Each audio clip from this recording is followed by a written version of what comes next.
Bonjour et bienvenue dans cette vidéo consacrée au portrait et au persona.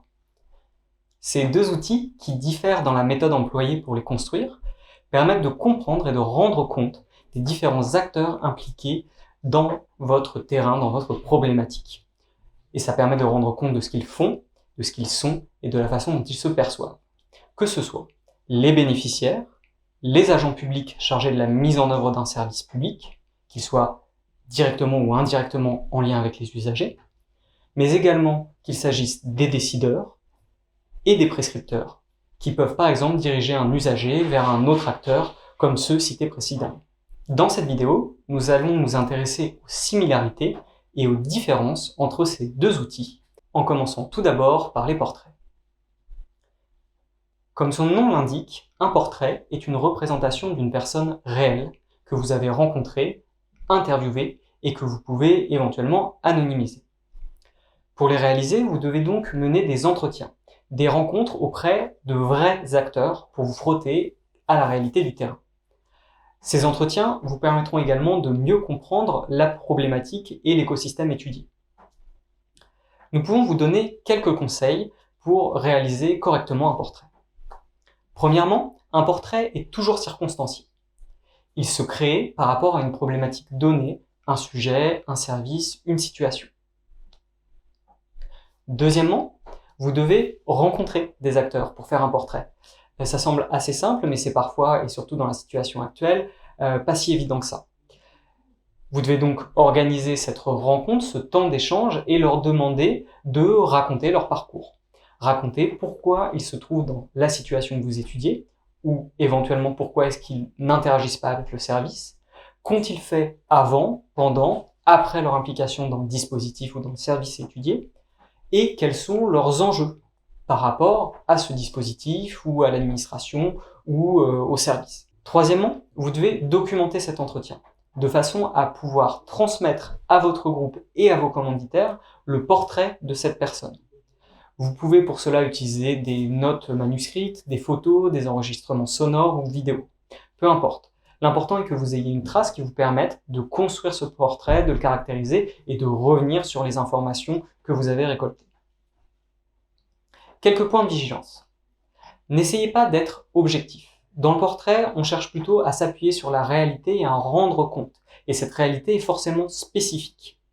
Forcément, l'acteur que vous allez étudier va vous parler de son expérience. Le but est de rester dans le réel et d'en rendre compte.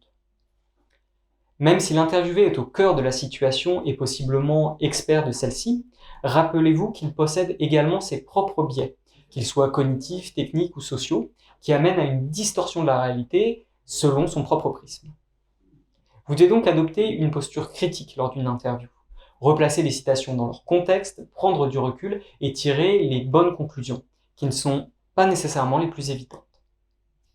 Pour mettre en forme un portrait, vous pouvez très bien prendre le modèle classique d'une interview telle qu'on la trouve dans les magazines, ou uniquement par des biais de questions-réponses, ou par des notes, comme on a l'habitude de le faire. En conclusion, un portrait est un outil, premièrement d'investigation, qui vous permet de comprendre la réalité d'une personne réelle, et ensuite il est utile pour permettre d'en rendre compte auprès de divers acteurs, et d'avoir ainsi accès à des représentations, des enjeux, des visions, des valeurs, qui sont propres aux acteurs que vous étudiez. Cependant, un portrait ne permet pas d'avoir un discours général, car une personne n'est pas représentative d'un type de public. Il faut pour cela mettre en perspective son expérience avec d'autres données, d'autres personnes dans le cadre d'une série d'entretiens, ou des études scientifiques ou des études de marché, ou les représentations croisées d'autres acteurs. Ce n'est pas le cas des personas, qui eux sont une représentation typifiée d'un type de personne ou d'acteur. Nous allons maintenant justement nous intéresser aux personas. Le terme lui-même est issu du monde de l'informatique et du développement logiciel. Il a notamment été popularisé par Alan Cooper en 1998 dans son livre The Inmates Are Running the Asylum. Les premiers à utiliser ce concept sont des ingénieurs informatiques, qui sont à ce moment-là dans une logique technologique et fonctionnelle et pas dans une logique centrée sur les usages. Autrement dit, ils développent des fonctions mathématiques et du code pour répondre à des besoins techniques. Donc forcément, l'esthétique et l'ergonomie sont un peu laissées de côté. Le persona a donc été développé pour être une représentation idéale typique d'une catégorie d'utilisateurs mettant en exergue ses caractéristiques propres, caractéristiques d'usage, de comportement, d'objectifs, et éventuellement reliées à des données sociodémocratiques. Souvent incarnées dans des fiches qui ressemblent à des portraits robots, les personas sont dotés d'une identité propre, qui va faire apparaître leur nom, âge et situation personnelle, et souvent une photo. C'est une version humanisée, personnifiée on peut dire, d'une catégorie d'utilisateurs. Historiquement, cette personnification a permis d'amener les équipes de conception, de tradition ingénierique, à une forme d'empathie dont leur travail était dépourvu, car centré uniquement sur le développement de fonctionnalités, ce qu'on peut appeler technocentré, à la différence d'un centrage utilisateur qui est, lui, forcément centré sur les usages. Ce qu'opèrent les personas, c'est donc l'articulation entre la perspective des usages et la perspective fonctionnelle et technique. Maintenant que nous avons vu l'origine de ces personas et comment elles sont nées d'une opposition entre la technique et la représentation de catégories réelles d'utilisateurs, nous allons voir comment le construire. Tout d'abord, comme le portrait, la construction d'un persona est un moyen de comprendre les utilisateurs et leurs besoins. On parle pour ça parfois d'empathie. Ça permet donc de s'intéresser à leurs pratiques et leurs usages quotidiens d'un objet, au sens large du terme. La figure du persona est ensuite mobilisée pour faire des choix de conception par rapport à ce que l'on projette sur cet type d'utilisateur, mais aussi pour justifier ou légitimer son raisonnement de conception auprès d'acteurs extérieurs à l'équipe du projet qui a réalisé les recherches, c'est-à-dire par exemple à un commanditaire, à un partenaire ou bien à une autre équipe de conception. De ce point de vue, les personas sont un outil de design qui est assez intéressant car il permet de cristalliser les recherches utilisateurs dans une figure qui encapsule nos apprentissages et permet la diffusion d'une vision commune parmi les équipes de conception. Quand on parlera de tel persona, de tel type d'utilisateur, cette représentation sera transmise à l'ensemble des équipes et on ne se trompera pas quand on parle d'une personne. Pour construire un persona, la première chose est de le justifier. Vous devez être en mesure d'expliciter les variables retenues et leurs sources. Pour cela, vous pouvez vous appuyer sur des rencontres utilisateurs ou des portraits que vous avez précédemment réalisés.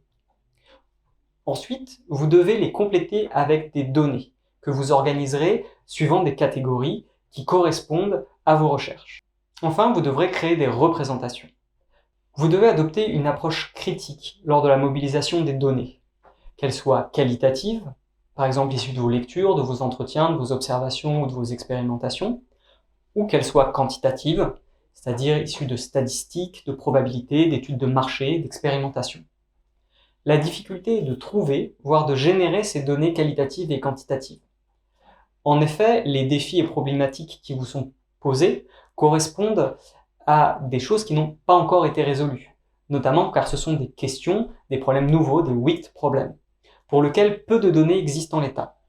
Quand ce sont des usages nouveaux qui sont à l'étude, il y a, par définition, peu de données exploitables. C'est pour cela que vous devez mettre en place des dispositifs d'observation et d'expérimentation qui vous permettent par la suite de créer des données et de créer vos personas. Vous devez également identifier des profils d'utilisateurs en choisissant des variables d'usage qui sont pertinentes par rapport à votre problématique. C'est à partir de la connaissance utilisateur collectée, dont on identifie des patterns, des schémas récurrents, que l'on crée des personas, qui sont des figures stylisées. La recherche par immersion, les entretiens et les lectures permettent de faire émerger des variables adaptées au projet et à son contexte. La dernière étape est de créer une figure personnifiée. À partir des variables que vous avez identifiées, il s'agit de faire émerger une typologie d'utilisateur sur laquelle fonder son raisonnement de conception. Chaque typologie, catégorie, va ensuite être personnifiée dans une figure, le persona, auquel on va attribuer un nom, une profession, une situation familiale et divers éléments qui sont pertinents au regard des données et du contexte du projet. Maintenant, quelques points de vigilance. Premièrement, sur les clichés et la normativité. La construction d'un persona est un élément central dans le processus de conception, car elle va ensuite guider des choix de conception. À ce titre, il convient d'être particulièrement vigilant quant à la puissance normative de cet outil, et notamment d'avoir le réflexe critique des choix de personnification en termes de diversité de genre, d'ethnie, de profession, d'orientation sexuelle, de milieu social, mais également de préférences et comportements associés à ces éléments. Pour cela, évitez à tout prix de construire des personas en quelques minutes. Non seulement quelques minutes, même si on dispose de données, c'est bien peu de temps pour parvenir à une modélisation pertinente des éléments qui vont être critiques pour notre utilisateur ou pour l'usage d'un service. Mais en plus, dans ce cas de figure, quand c'est fait rapidement, on n'a en général aucune donnée relative aux enjeux spécifiques de ce projet. Il faut alors puiser dans nos réserves personnelles de connaissances, ou plutôt de croyances, et c'est la porte ouverte à tous les clichés normatifs, voire discriminatoires. Deuxième chose, évitez les catégories marketing. Dans certaines grandes entreprises, des personas dits officiels sont édités par la direction marketing sans lien avec les usages. Souvent peu travaillés, figés et typifiés autour de variables qui n'ont rien à voir avec le projet en cours de conception, comme les variables socio-démographiques traditionnelles. Ce sont des outils inutiles, voire contraignants pour les designers et les équipes de projet, car ils ne permettent pas de raisonner en termes d'usage et en termes de contexte. Ils ne sont tout simplement pas adaptés au projet sur lequel vous travaillez. Par exemple, si je conçois un objet connecté relatif à la gestion de l'énergie, cela ne m'intéresse pas de savoir l'âge de mes utilisateurs, mais plutôt si oui ou non ils sont favorables ou ont déjà des comportements qui visent à faire des économies d'énergie et surtout à comprendre leur motivation. À savoir, est-ce que cette motivation est environnementale, sociale, économique? Bien sûr, ces tendances peuvent être statistiquement reliées à l'âge. Et le cas échéant, il vaut mieux avoir des données pour le démontrer. En revanche, elles ne sont pas synonymes.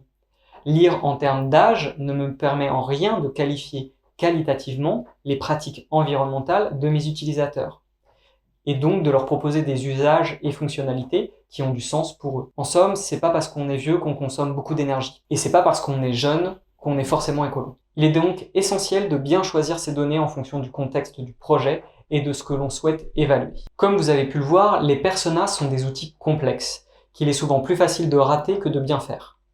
Ils s'utilisent dans des cadres de conception spécifiques où les utilisateurs peuvent être facilement identifiés et catégorisés. Pour ces raisons, nous vous conseillons plutôt de privilégier l'usage des portraits dans vos projets, et surtout au démarrage de ceux-ci, et de toujours rester critique sur les personas, d'autant plus quand elles ne sont pas faites sur mesure, ou qu'elles sont mobilisées par des acteurs extérieurs sans connaissance préalable de la situation. Les portraits et personas sont donc des outils indispensables pour construire une démarche de conception centrée sur des utilisateurs et surtout pertinents. Ces outils permettent premièrement d'analyser et de comprendre une situation, mais aussi de rendre compte de sa diversité et de sa complexité, en termes d'acteurs, d'individus, mais aussi de catégories d'acteurs. La construction rigoureuse des portraits, mais surtout des personas, permet de dépasser les projections individuelles et d'éviter ainsi les biais de conception typiques qui tendent à dessiner des solutions en tenant compte de caractéristiques inutiles, ce qui participe souvent à l'échec de solutions.